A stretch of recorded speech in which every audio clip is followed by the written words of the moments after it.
Hello Internet, my name's Josh and I'm not a professional builder, nor do I have any experience doing anything like this. However, I designed and built what you see in about 11 weeks with around $600 in tools, the help of YouTube, and some common sense.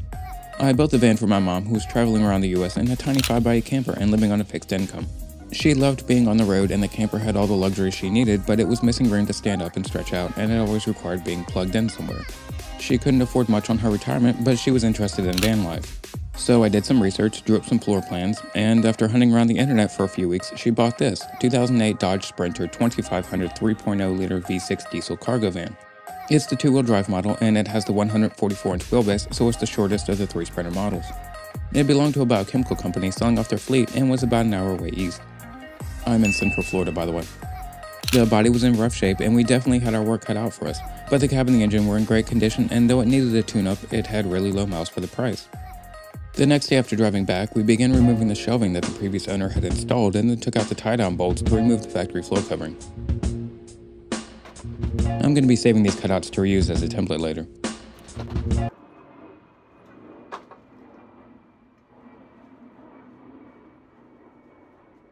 There's some sticky backing material underneath, but all that was useless. And after sweeping out all the debris, we started removing the gray interior panels from the walls and setting those aside for templates. I broke out my old rotary tool and stainless steel brushes that made quick work of removing any rust and loose paint that I found. I wasn't trying to clean the entire floor, but just prevent any further rust from forming once the plywood and insulation went down. After finishing, I went over all the spots with the Krylon Rust Protector glossy enamel paint. Actually, every cutout, including this one and the roof of the solar cables, was protected with this paint. By the way, I put the links in the description for almost every product in this video. After comparing several different models, we decided the MaxxAir Deluxe fan was the best option to install. You can operate it with a wireless remote and even operate it in the rain. It definitely moves air around, even when the lid is down in ceiling fan mode. It comes with a flange you'll need to trim depending on the thickness of your ceiling, and it has plenty of wire that fits in between the flange and the ceiling. Pay close attention to the wiring though. Usually on a 12-volt circuit black is ground, but on this one, white is actually ground. This is the solar entry cover I'm going to seal up after the fan. To calculate how to center the opening for the MaxxAir fan, I took the overall top width of the van and subtracted the size of the opening that I needed to cut out. I just divided that number by 2 and subtracted the offset from my tape measure, and I got 15 3/4. I'm pretty good with numbers. I locked my tape measure there and checked that all the sides were the same. Then I marked the corners, measured twice for one clean cut, and used a straight edge to draw the lines. After drilling pilot holes inside my lines, I taped over them to protect the paint from chipping, and then used an old Craftsman skill saw and a fine-tooth metal blade to cut out the opening. I filed the edges down to a snug fit and built a wooden frame for the plastic flange to attach to. After attaching the frame to the roof, I laid a bead of Sikaflex 221 down and then screwed the flange into place. I also used the Sikaflex to seal the solar cable entry gland and, well, basically everything except the shower wall and gray tank. This stuff is just incredibly strong. It does take a bit to set up, but their construction adhesives are... They're great! Thanks, Tony. After laying the Sikaflex set up for a few hours, I screwed on the MaxxAir Deluxe unit. This fan is amazing. After personally testing, I'd highly recommend the MaxxAir Deluxe model. The unit performed flawlessly, moving air around in the Florida rain. Speaking of rain, as the saying goes about the weather here in Florida, it changes every 15 minutes, and so to make sure all the adhesives had a chance to properly cure, I covered the Sprinter and moved on to installing ceiling joists. For the joists, I cut and pre-drilled 1x3 pine and fastened them using Grip Right number 8 by 1.5 inch Phillips bugle head style drywall screws. They're made for attaching gypsum to metal studs. Though it wasn't gypsum, they are metal studs. 1 out of 2 wasn't bad, right? Every 12-volt connection in the van like these for the MaxxAir fan were crimped except for the LEDs, which I soldered and covered in tape or heat shrink. Next up, I'm installing the Marenco solar fan in the back above where the shower is going to go. It's a solar-only exhaust fan that requires no wiring. The installation was pretty similar to the MaxxAir. I drilled a pilot hole, cut it with my scroll saw, filed it down, and used Sikaflex. My only advice here is I would suggest upgrading to the version that comes with the battery installed so it can be used anytime, day or night, and it can also blow fresh air in as well as out. But hey, that's only my opinion. Though I had never installed windows on a vehicle before, the process didn't seem too complicated, so we ordered 4 windows in total, 2 rear and 2 side ones from National Auto Glass. Focusing on one window at a time, I started by drilling pilot holes in the corners and along the edges to create a sort of connect the dots, and then I cut out the remaining areas using a scroll saw and the same metal bit I had been using.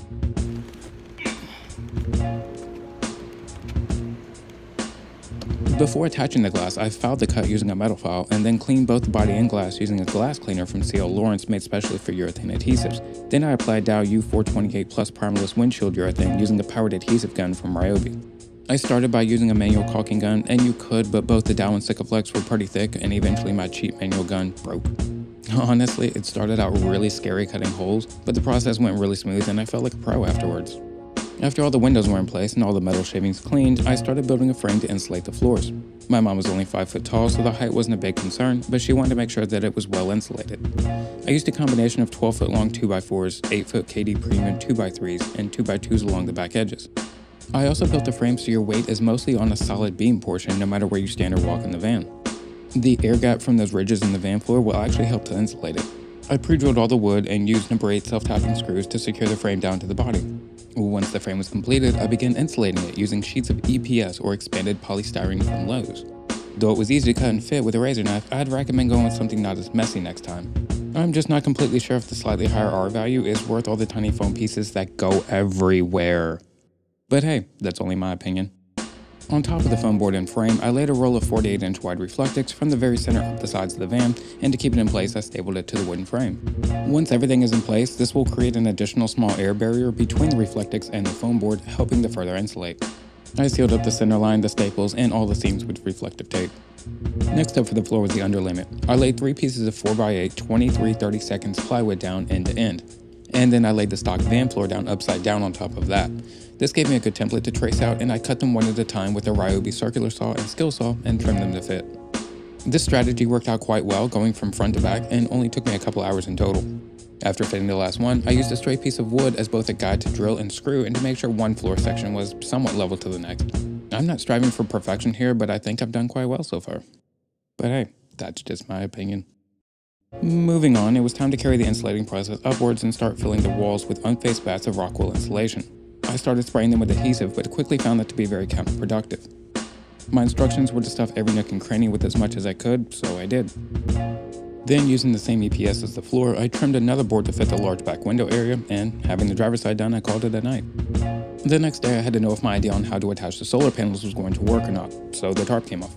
My focus was to keep the panels off the roof to keep them cool, thus more efficient, so I made these cross beams from aluminum that attached to the roof rails using modified elevator bolts. Like this. The panels would just attach to the cross beams. Both of the panels are Renogy 160 watt 12 volt flexible panels. I mean very flexible panels. So the solar panels did not go in as expected. I'm gonna have to do a little tweaking there. I thought that the 2 rails, 1 rail in front, 1 rail behind, would hold it, and then the center rail would keep everything nice and supported. But these are very flexible panels, and once they hit the heat and humidity, they started to warp. And so I need to get 2 more rails to go across. So in the meantime, I'm going to take care of, I did the insulation, and I did not get to this side. So I'm going to actually get to this side. After abandoning that idea, I used more EPS board and the driver's side as a template to cut the back passenger window area. And since I've got a mess, I moved on to cutting it for the ceiling panels. I coated the window and ceiling panels with Loctite Professional spray adhesive, and combined with the super tight cut, they stuck in place amazingly well. Even in that overhead curved area behind the headliner, it bonded way better than I expected. Once I was finished insulating with the foam board, I wanted to mimic the same conditions as the floor, so I stapled on 48-inch Reflectix from the center and down each side, starting with the driver's side and sealing the seams along the way. I also insulated both rear doors in rock wool before applying panels. And I also realized it's called rock wool. When I say it, it sounds like Rockwell. Oh, hey there, Norman. We chose rock wool because it's not fiberglass. It's wool made from molten rock, which means it's also fire resistant, mold and bacteria resistant, extremely noise resistant, sourced from natural and sustainable raw materials, and perhaps more importantly, it can be completely recycled. This stuff is amazing. 2 bags covered the entire van walls, minus the sliding door. Scissors, a staple gun, and a razor knife were the only tools I needed for insulating. Before I installed them in place, I wanted to create a small tray for the batteries to sit in, so I started by cutting down one of the window panels to use as a base. I marked and cut some leftover angle aluminum to lift the sides of the batteries off the floor and prevent them from sliding side to side. I'll bolt on some leftover 2x3s to prevent any movement from front to back. But before I finished with the batteries, I wanted to get the yucca tile for the walls in place and get the window area cut out. Here's the trick to a successful window cut. Rough cut your opening first and then grab something to mark with. In my case it was chalk, and when you hold it flat against the body all the way around, it makes a nice mark on the back of the panel, which coincidentally is usually the side you want to cut on anyways. My squirrel saw on that fine-tooth metal blade actually gave me a nice clean finish. The next day, my mom was anxious to see her floors down, so after laying the boxes rest flat overnight as instructed, we laid down the Procore Legacy Oak tongue and groove flooring. It didn't require anything special to go down before installation, and it went down nice and easy with just a hammer and a block of wood. To trim it, I scored it and just snapped it to length using my razor knife and a speed square as a guide. And 2 boxes were just enough to cover the majority of the floor and have some trim left over for the step area and to finish the inside of the back closet area. Once all the flooring was in place, I was ready to get the 22-gallon fresh water tank installed and get all the holes drilled for the plumbing. I mounted the tank using a 1.5-inch zinc-plated slot angle steel that I screwed into the floor with washers and some electrical strapping, which I'm also going to use to mount the gray tank underneath. It's pretty strong. I covered all the metal parts that touch plastic with Gorilla Tape before the final install. And just for reference, I used 1/2-inch PEX and either Watts or Shark Bite push-to-connect elbows and fittings to connect all the plumbing. The gray tank was getting mounted under the van where the spare diesel tank would normally mount, and I used 1.25-inch PVC to run from the shower drain straight behind the water tank and down through the floor into the gray tank. Before it exits the van, it runs through a HEPFO trap, which is basically a waterless trap that keeps the smells out. After the tank was in place, I put the edge trim on between the wall sections and glued everything in place as I went using Sikaflex and some bracing. And while I waited for the walls to finish drying, I refit and mounted the hot water tank to the wall. To test the hot water heater and get everything connected, it was time to install power. As a mounting place, I chose the area behind the driver's seat next to the batteries attached to the wall. I used a piece of plywood that I painted black in theory that all the electrical components would just blend into the board and not stand out too much. After mounting the board to the wall, I began attaching everything, starting with a GE 125 amp 4-space load center. It's a non-metallic enclosure, so I wouldn't have to worry about accidental cross voltages, and it held 4 breaker spaces. 3 spaces have 15 amp circuits using 12 Tucera wire, one for the hot water heater, which required its own circuit, and the other 2 went to outlets by the bed and the kitchen. The last space held one 20 amp circuit for the mini fridge, the microwave, and an outlet on the other side of the van. To power the induction cooktop, I will plug the cable directly into one of the 3 outlets on the Vertimax 3000 watt inverter. I used this 6-circuit blade fuse block to protect and connect all the 12-volt connections in the van. I wired up almost all of the 12-volt connections with 12-gauge stranded copper wire. I've also wired in a 500-amp battery isolator and relay from Metra to help charge the batteries from the alternator while the van's being driven. The batteries are each 12-volt 150-amp-hour NPP AGM batteries, and they're being held down with bolts going through the cross bracing from the window frame. The bolts go through 2x3s attached into the floor, and I use some leftover window edge trim to protect the edges from scratching the batteries. Now it's wanting to tilt that way, so to get the foot to move that way. There we go. We're looking at the electrical now. Although there's only one set pictured here, they are connected using a pair of 1/0 gauge copper cables and crimp connectors. The negative side runs through one of 2 shunts before grounding the 12-volt connections or the inverter, and the shunts connect to 2 Bay-Eye meters, one for the 12-volt and the other for the inverter load on the electrical system. After most everything was wired up, I moved on to wrapping up some more plumbing so I could finally mount the sofa bed. I also reconfigured the tongue and groove a little to help level the area for a floor drawer next to the HEPFO. The overflowing exhaust vent goes directly through the floor under the middle of the van. I cut all the PEX straight using a razor knife and a rocking motion, and I used a bit of Gorilla Tape to both protect the PEX and to seal it around the floor. To get water in the tank, I installed a standard hose inlet by the wheel well. It has a dust cap to prevent road dust and debris from entering the tank, and it also has a sediment filter. When the tank is full, it spews water from the overflow vent. I used a 1.25-inch PVC reducer and a Shark Bite check valve to complete the connection.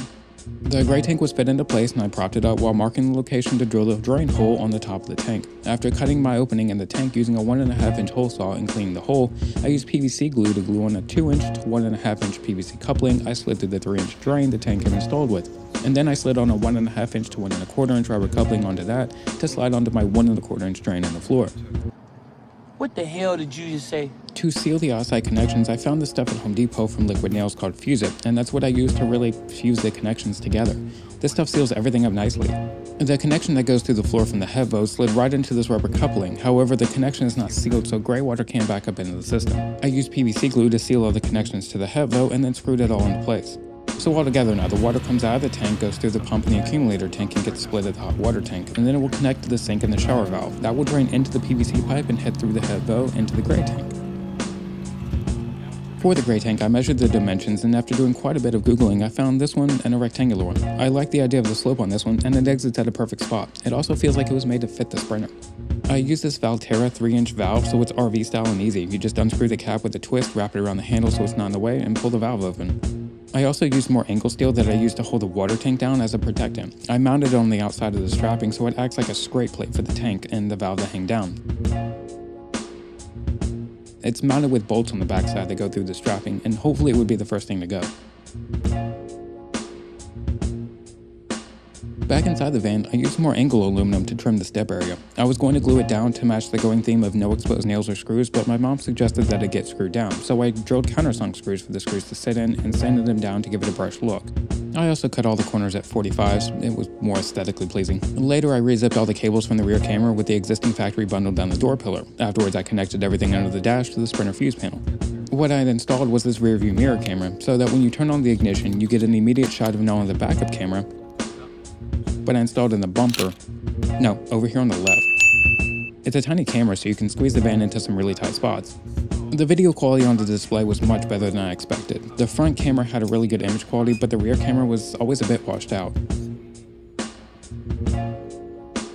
The mirror clips onto your existing mirror, so it's one of those universal fits. And I'm usually never impressed by these things, but this mirror held on surprisingly well, it didn't feel loose, and all the wiring was really straightforward. I also installed this Boss Bluetooth receiver into the dash, and I ended up rewiring the front camera to it instead of the rearview mirror. After the cameras and the audio were finished, I moved on to installing the Airtronic D2 diesel heater from Eberspatcher. I've got to be honest, it was very daunting, and other than the useless CD it came with, I couldn't find a lot of information on how to install it. I wanted it mounted under the passenger seat, and after watching a few YouTube videos, the installation turned out quite simple, and this thing puts out some serious heat. Also, I'll include the links to the installation videos I used down in the description. I cut the right cabinet wall for all the controls and the displays to mount to. This wall will support the right side of the kitchen cabinet. I'm going to be installing it in pieces. Also, you have to time doing anything outdoors here perfectly. It's almost guaranteed to rain. That's how you break your phone screen. Check out this weather. Just as I was finishing up. Really dark and ominous. Jumping forward a bit, my mom painted the inside of the cabinet wall and I began mounting all the controls and the displays. Most things were installed with adhesive to prevent exposed screws. I also installed a dimmer switch that will work with the kitchen LEDs. Also installed on this wall are the solar controller, the 2 Bayite meters, and 2 15-amp outlets, and also the controller for the D2 heater. The inside-facing 15-amp outlet is in a waterproof enclosure, and it's also splash-proof in case of a water leak. At this point, I think I have a plan for the solar panels. I used the factory gray panels we removed, and I cut 2 of the largest ones down to fit into the rails using rivets and bolts along the roof rails. I'm going to mount the solar panels directly onto these panels with adhesive. These panels will still arch slightly, and the frame will still mount so that it's lifted off the roof for ventilation. Everything seemed to work, so I wired up the panels with parallel connectors. I overlapped them slightly and glued them into place. I used a piece of wood in one area that felt kind of weak, but they stuck really well. Now that we had power and running water coming in, I could build a bed and cabinet on top of everything, so I packed up my electrical stuff and started measuring. I installed the sliders for the drawer and moved on to the bed frame. After much deliberation and looking at what materials I had to work with, I decided to build a rectangular frame that would hinge and slide out. I built the frame out of 1x3 and secured it to the 2x4 front legs and secured the back to the electrical board. I figured out the spacing for the pattern of 1x4 and 1x3s, keeping in mind the bottom had to clear the controls on the wall. I secured the 1x4s to the frame and then pre-cut and pre-drilled the 1x3s for the sliding portion and then screwed the ends together to get everything in place. Once everything was aligned, I screwed the slots in and checked the clearances again and put in the final screws. After making some feet to support the slide out, I admired my handiwork. With the completed bed, I began cutting out the holes for the sink and the induction cooktop in the kitchen. I traced a line from the template, drilled a hole, and used a jigsaw to cut through the countertop. Undermount clips held the sink in place, and I also countersunk the induction cooktop. While I mounted the cooktop and worked on the plumbing connections, my mom took out the template I made and cut the last 2 rear walls. Meanwhile, I'm installing shutoff valves for the plumbing in case anything goes wrong. And now that the sink was in place, I could finally connect it to the drain. I won't be needing a P-trap thanks to the headboat. I also slid on a foam sleeve on the hot water overflow and sink supply lines to prevent them from rubbing and insulate the hot water line. My mom bought another scrap piece of countertop to use as a table for the Lagoon table mount she bought. After measuring for fitment, I marked the spots, pre-drilled the holes, and mounted everything in place. I suggested something not quite as big and heavy, but she seemed to really enjoy the size of that table. After all the walls were up, I was ready to start on the overhead cabinets, but I needed to install the ceiling first. I was using the same materials as the walls, which were 4x8 sheets of 1/8 inch Yucca tile. It was very lightweight, it comes in this nice white finish, and it's easy to cut and work with, but it chips and scratches very easily, and I would only recommend using this for the ceiling and not the walls like we did. It was my original plan to attach the LED wiring to the back of the overhead panel, but after careful consideration, I decided to tape it up instead. After double checking my measurements, I trimmed to cut the panels and secure them down the middle using 1.5 inch wood screws into the overhead bracing. I'll be hiding these exposed screws with the LED light bar that I'm installing later, but I'm not sure the exact placement on the sides, so I'm just going to secure the sides in place with the overhead cabinets. I did finish installing the ceiling panels, but not first without... Knights of Columbus, that hurt! Boy, that escalated quickly. After a little damage control, I got back to work on the walls. I cut and installed a wall between the shower and the kitchen area and began on the left closet wall. All of the cabinets, the closet, and the bathroom kitchen wall were cut from 4x8 sheets of 3/4 inch pure bond birch from the Home Depot. Once the walls were in place, I cut the microwave shelf that will go above the fridge. I had cut one of the walls wrong, but I was able to still use it for the shelf. The base and the side are from the 3/4 inch pure bond, and all the cabinet supports are premium 1x3s or 1x2s. After the microwave shelf, I decided to cut and assemble the kitchen overhead and living room overheads as 2 separate units, so I cut my supports and then broke out the plywood to cut the bases and the doors to length and width. To save on wood, I'm only making one end for the single kitchen overhead unit because the other side is getting attached directly to the wall.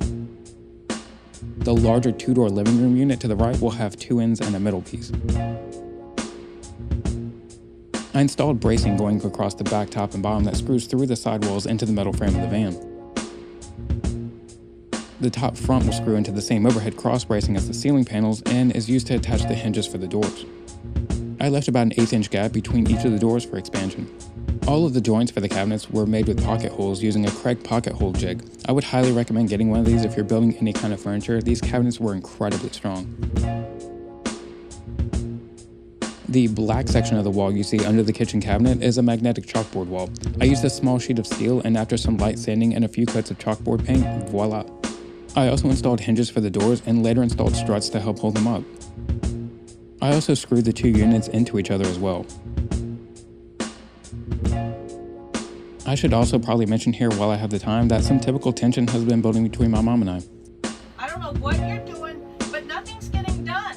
So the rest of the video is about to go really quick. I'm sorry I didn't get to explain a lot, I just couldn't record much and things ended very abruptly in about a week. After mounting all the hardware for the doors and the latches, I installed an LED strip light to the underside of the kitchen cabinet and soldered the connections together inside the cabinet before covering it in a little tape and heat shrink. The wire will get taped out of the way and painted over. Overhead LED, I used a long 1x5 inch piece of Popular from Home Depot. I'm not sure why she chose to switch wood types at this point, but it's what she picked out. After cutting it into 2 pieces and at 45-degree angles down both sides, I attached more of the LED strips. I also cut out spaces for it and used these plastic clips that were supposed to make attaching the strips together easier, but I couldn't get them to work at all. Soldering the connections was much faster and the connections were way more reliable. I soldered together the wires to make the smaller strip I'll be installing light up as well, and a pigtail to connect the big strip to the remote switch and power. After laying a bead of Sikavlek down, I pressed the light bar into place and used some spare wood to help brace it and hold it up while the glue dries. Meanwhile, I began cutting the front piece out to make the same 45-degree cuts, but this time only notching the end with my saw to run a wire across.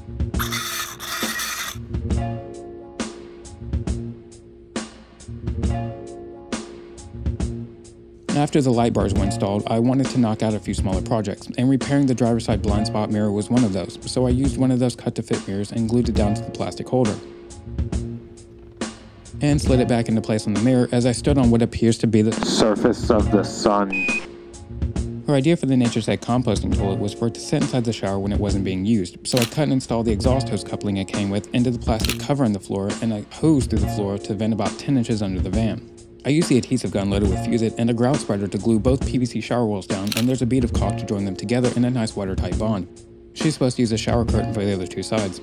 The base I made slid into place and I connected the final plumbing and screwed everything down. It wasn't the best looking, but I was rushed and I didn't have a solid plan going in, but it was watertight. After that, I did a little bit of cleanup, and unfortunately that's as far as I was able to get before she was ready to leave. I didn't even get to finish the shower. This was a good last overview video I shot days before the shower was done and before she packed up and left. Without going into too much detail, my entire family has always had a very, we'll go with challenging relationship with each other ever since I could remember. Our problem was always really just communication issues, and it's so bad I really don't even know my entire family. Outside of my mom and my dad popping back into the picture earlier this year, I haven't actually spoken to anyone else in my entire family in over 12 years. I'm okay with it this way though. I'm a much different person than they are, and I enjoy spending time with people who make it a point to want to spend time with me, contact me, and be a part of my life, and those who have no expectations. Anyways, I'm not a professional builder as you can tell, and I built both this van and edited this video with the help of the wonderful YouTube community, some common sense, and the attitude that I could do anything I put hard work into. You shouldn't ever be afraid to try anything at least once. You never know, it could change your life forever, and if you like it, you'll only get better with repetition.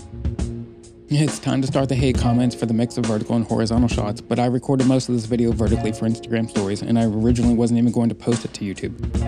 If you liked the video, please give it a thumbs up, and if you didn't like it, take your frustrations out by smashing that thumbs up button harder, and if you're into clicking things, click that subscribe button as well to make sure you're notified when I post more content I've got planned to come out. And seriously guys, thank you so much for watching.